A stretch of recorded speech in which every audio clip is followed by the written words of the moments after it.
Jim Burnett of NASA's Lewis Research Center in Cleveland, Ohio. We'll see two films during this episode of the history of space travel. Now let's see the first, called Before Saturn, released in 1962.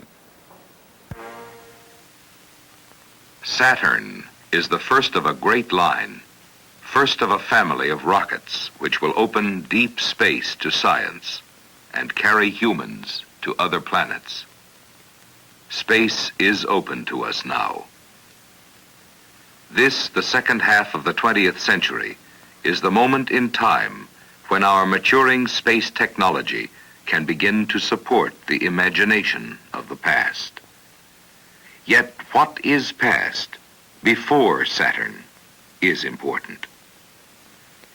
It is easy to say, looking at the Saturn vehicle, this is a product of our space age. These are the people of our space age. Only these same men know full well that the journey to space began not a few years back, but a long, long time ago. How long? How far back?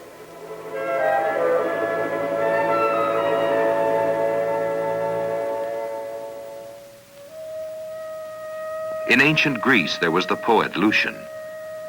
He tells of a ship lifted into the air by a great storm and carried to the shining island of the moon. But, said Lucian, these were things which were not and never could have been. And for 1,000 years thereafter, the men of science agreed. Everyone knew the Earth was the only world and center of the universe, and the stars, well, dots of light, illumination.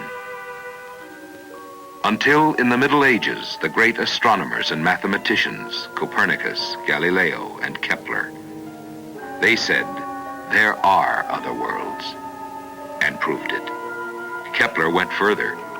He conjured up the first human visitor to the moon, a man pulled by demons across the shadow which falls from Earth to the moon during an eclipse. Later, in 1638, two English bishops published serious works on travel to the moon. Fiction, to be sure, but regarded as a blend of witchcraft and satanic knowledge by their contemporaries. Still, it remained for the 19th century and its remarkable prophet, Jules Verne, to bring together the facts and fantasy of space travel. Space travel, announced Monsieur Verne in 1865, may be accomplished by being shot from a huge cannon, a cannon with a barrel 900 feet long. In his story, veterans of the American Civil War band together for the adventure. They sink the cannon barrel below the Florida terrain and then are off to the moon within the hollow cannon projectile. Of course, in reality, the projectile would have fallen far short of the moon, but the velocity computations were surprisingly accurate. And astonishingly, Monsieur Verne hit upon a very familiar launch area. Today, the sites of our space launch areas are everyday images worldwide. And we all know that the rocket, free to operate in any atmospheric environment, is the ideal transport to space. But in the not-too-distant past, this was not readily apparent. It took men of genius.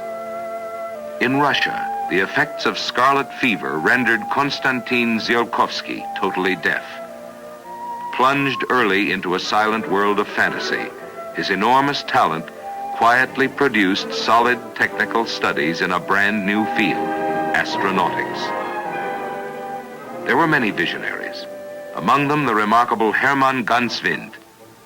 His theoretical knowledge of propulsion was less than sound, but he did set down plans for a workable space vehicle. And moreover, he paved the way for the small group of European rocket pioneers who now appeared. Of these, one name stands out. Hermann Oberth came from provincial Romania to Germany after World War I. By 1923, at the age of 29, he perfected a complete series of mathematical theories on space travel. His book, when at last he found a publisher, caused a small sensation. In Europe, a stimulated public eagerly discussed Obert's descriptions of rocket space travel. In America, the rocket remained the perennial pyrotechnic every 4th of July. Yet one man, working a quiet lifetime in self-imposed isolation, created a whole space rocket technology. In 1919, the Smithsonian Institution published a report. The author, an obscure New England scientist, Dr. Robert H. Goddard. Today, the Smithsonian houses many of the rocket artifacts of Dr. Goddard's career. They present a vivid profile of a step-by-step mastery of the theory of rocket propulsion and its practical application. The first liquid propellant rocket flown successfully by Goddard. The first development of liquid cooling for a rocket nozzle. The development of fuel pumps. The use of vanes in the jet stream, coupled with gyroscopes for direction control. All these fundamental technical breakthroughs were Dr. Goddard's, and his work is embodied in every rocket which has flown since his work was done. And in his time, like the other pioneers, Dr. Goddard had his problems with the public, and particularly the public press. His professorial report somehow electrified the nation's editors, at least for a day. But within 24 hours, common sense prevailed, and Dr. Goddard received the editorial reprimand reserved for crackpots. Despite this, the idea of rocket travel was infectious. The widespread symptoms of the era became apparent even to the editor of the Times. People everywhere had rocket fever. And out came the fringe area rocket specialists to join the game.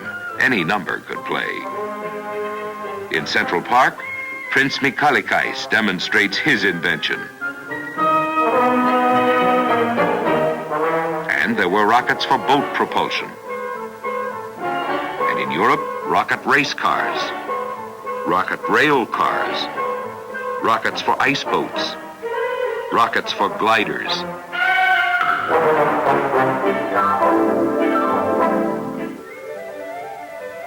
Through it all, aiming toward the true ultimate use of rocket power, space flight, the pioneers quietly sharpened their skills and tried to explain their accomplishments.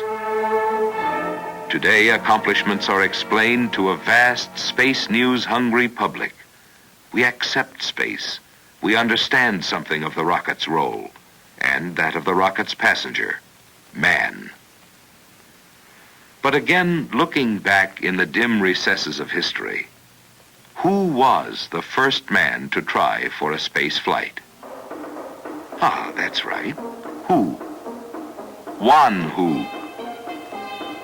According to ancient accounts, this Ming Dynasty astronaut fitted his bamboo spacecraft with all the black powder fire rockets it would hold. And when the rockets were ignited by a platoon of pigtail technicians, Wan Hu was converted gloriously from the living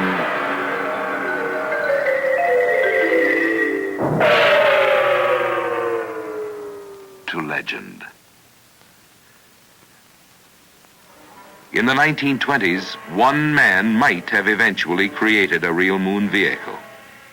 He was persuaded to build one, quickly, for the movies. Professor Obert's space rocket for the film The Girl in the Moon, while technically accurate, was a hardware fantasy. It could never have gotten off the ground. With typical ingenuity, the pioneers appropriated the movie moon rocket and used it to raise research funds. And on both sides of the Atlantic, the store of rocket knowledge grew. In America, the young men of the American Rocket Society built and flew liquid propellant rockets. In Germany, the Society for Space Travel attracted the best young development minds in Europe. Among them, a promising student engineer who neglected his classes to work at the grandly named Berlin Rocket Airport. But with the approach of a second world conflict, the rocket once again went to war. Chosen to head the vast research and development project was the youthful Wernher von Braun. With an early start, support by the German Army, and the best rocket technicians, the first long-range ballistic rocket weapon came into being. And by 1942 at Peenemünde, the V-2 was ready for flight. The V-2 was still far from perfect, but the money and brains expended on its development had elevated rocketry from gadgetry to applied science. At the end of the line, the collapse of the Thousand-Year Reich, the acquired German rocket capability could still turn out 900 large rockets a month. Some of its skilled practitioners were lost. But at the request of the United States, many V-2 engineers chose to work in this country. At White Sands Proving Grounds, they joined with American engineers to resume rocket development. But once again, in the troubled air of the mid-century, rocket development meant development of rocket weapons. All the rocket scientists held fast, nevertheless, to their first faith, the rocket for the exploration of space. Along with the evolution of the missile family, the plans were itemized for the eventual and inevitable space project. Thus, when the Russian satellite Sputnik 1 opened the space age, Explorer 1 was placed in orbit soon after. The conquest of space had begun. Saturn followed, the necessary space servant of the nation. Designed to further the most ambitious space programs, Saturn was planned, built, tested at the George C. Marshall Space Flight Center, and ready for launch in little more than 3 years. But the huge rocket, the men who made it, and the men who fly Saturn are beholden, indebted to those who dreamed of space before them. The roster is long. At the top of the list, the visionaries of old, dreamers of a long-ago age of wisdom.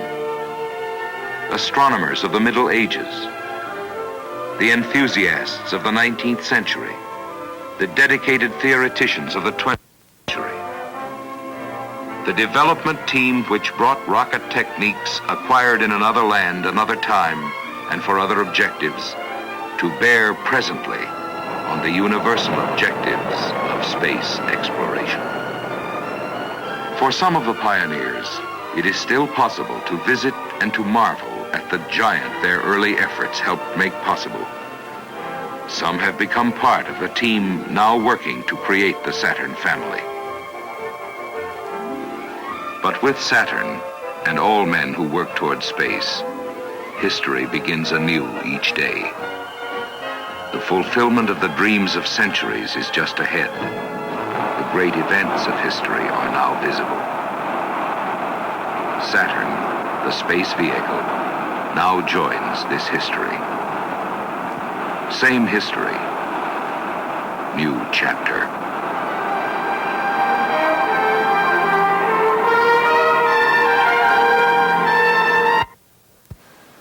And that's before Saturn. Now, let's see America in Space, first released in 1963. October the 1st, 1963. Here in Washington, the day begins quietly.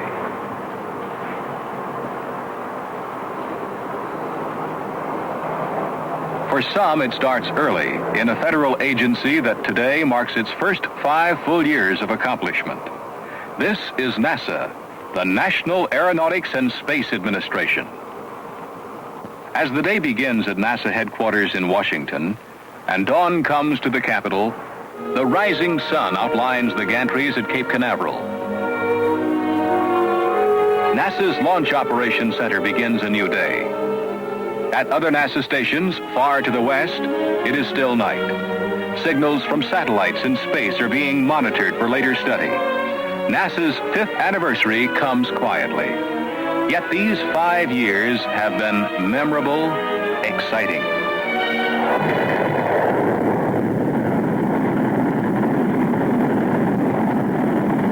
Most Americans can remember the rockets climbing into the sky with their cargoes of instruments, or of men.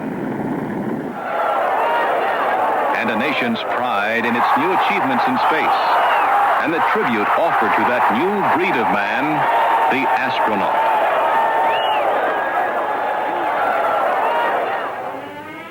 They remember anxious moments, too, as search planes hunted a capsule returned from space.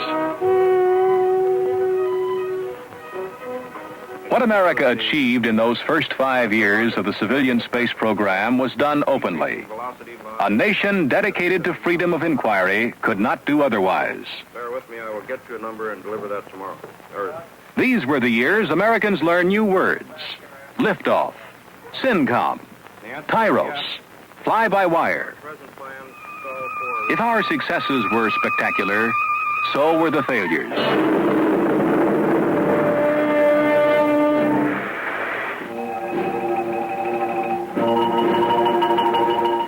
Failure itself was studied closely, patiently. Progress into space must come step by step. To NASA facilities like Goddard Space Flight Center came research scientists, Americans and visitors from other nations. They saw programs that investigate fundamental physical phenomena, an indication of NASA's increasing role in the advancement of basic knowledge. From these centers across the nation, NASA's space program is guided and directed.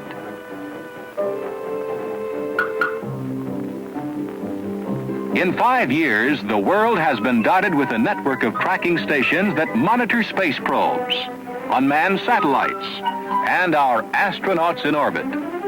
The status and position of every space vehicle and a mass of other scientific data are transmitted from the tracking stations to control centers. All of these facilities are staffed by engineers, scientists, and technicians already veterans of the space age. From these ingredients of knowledge and skill, of facilities and equipment, of a guiding organization, America's achievements in space have been created. They began more than 5 years ago, when America's first satellite, Explorer 1, rose from its launching pad. It carried into orbit the means for performing an historic scientific experiment, one that first revealed the Earth's belt of radiation. It has been followed by well over 100 spacecraft launched by the United States. Satellites and space probes on scientific missions are the vehicles for experiments by the Earthbound investigator. Here is the space probe Mariner 2, shortly before its 1962 launching on an historic flight to Venus.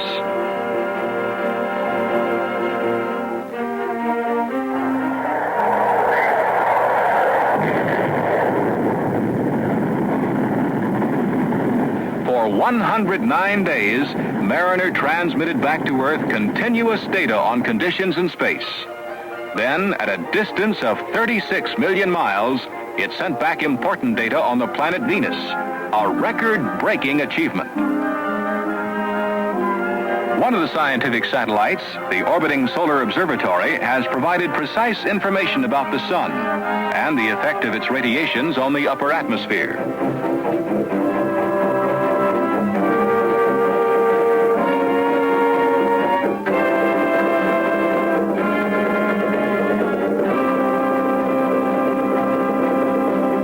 The satellites and the space probes have given man new tools to study the mysteries of the universe, where before he could only wonder and speculate.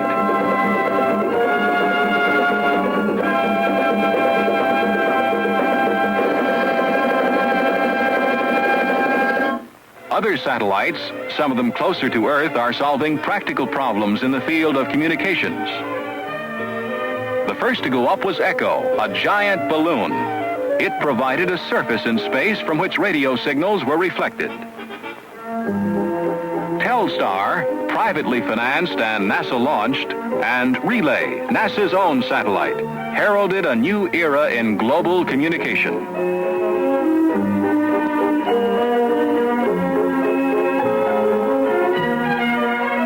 Their first transmissions dramatized the future, a permanent system of communication satellites.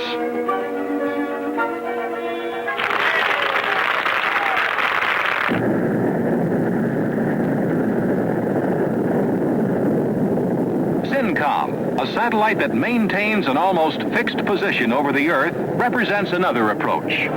Here, messages are received from SYNCOM, hanging 22,000 miles overhead.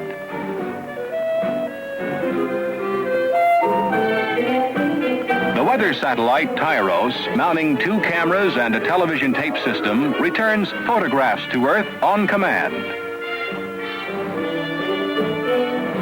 Tyros photographs of cloud cover are valuable aids in discovering the growth of storms and in plotting basic weather patterns. But no satellite, however complex, has the power of observation and understanding possessed by man himself. There is no substitute for manned flight into space. In the famous X-15, NASA continued a development in rocket-powered aircraft extending back over 15 years. Over 100 times, the X-15 has climbed above our atmosphere. It was the first craft to demonstrate that man can fly into space, control his flight during re-entry, and select his landing point within 1,000 feet. Project Mercury, the manned orbital spaceflight program, selected 7 pilots after intensive screening of many candidates. Skin diving was one part of an elaborate program to train them for flight into space and a safe return. They studied the navigation, the engineering, the physical problems of space flight. They learned the sheer ability of the human body to withstand high temperatures.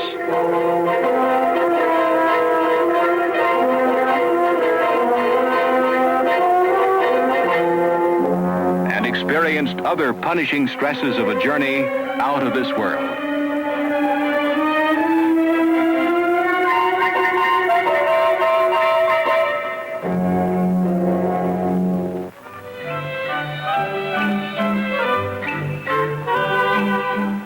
Even zero gravity, that peculiar property of spaceflight, was sampled in an aircraft flying a controlled arc.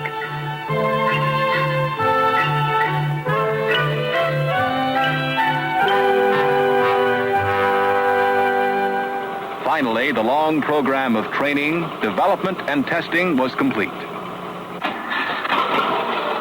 Opening the major phase of Project Mercury, there were suborbital flights by astronauts Shepard and Grissom.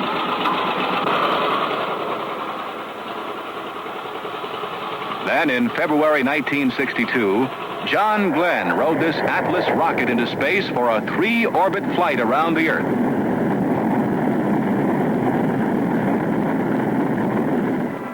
Project Mercury moved into high gear.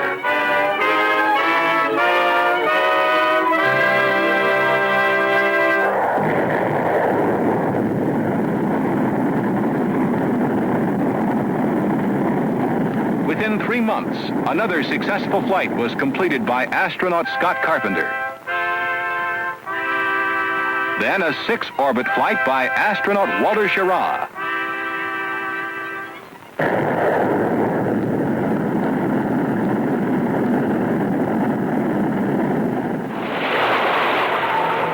In May 1963, when Gordon Cooper returned to the Earth after a flight of 22 orbits, American spaceflight reached a state of high precision.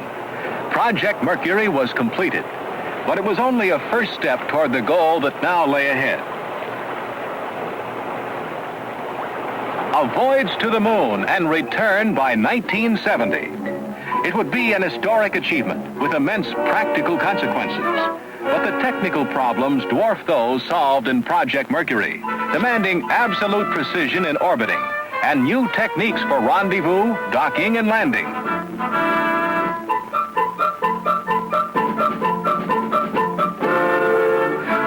comes Project Gemini. Unlike Mercury, 2 men will fly Gemini in orbit for up to 2 weeks, practicing space rendezvous and docking.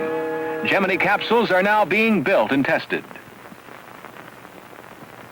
Apollo, the 3-man craft that will actually go to the moon, is also undergoing a long period of test.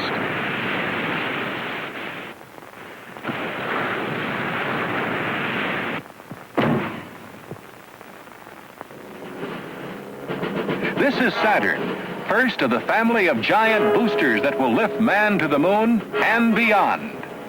Product of more than 5 years of intensive research and development, Saturn undergoes a major flight test.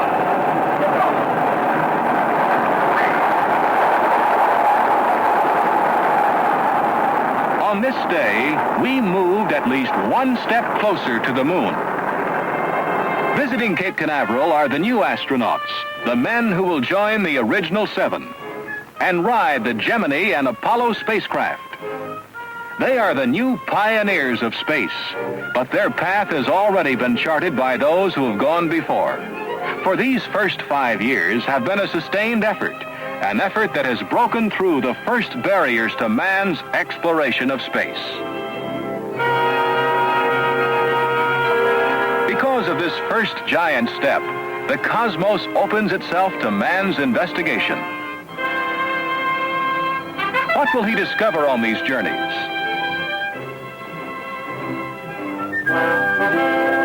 Already he has seen the Earth as never before in his history and viewed parts of the universe with new clarity. Perhaps now he'll discover clues to the origin of life itself, and through them a glimpse of its purpose and his own.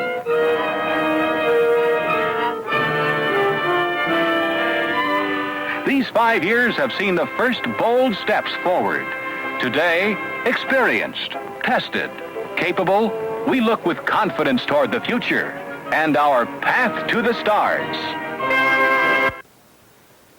And so ends our second program. Next time, we'll see a film about America's first 7 astronauts. Until then, this is Jim Burnett saying goodbye from NASA's Lewis Research Center in Cleveland, Ohio.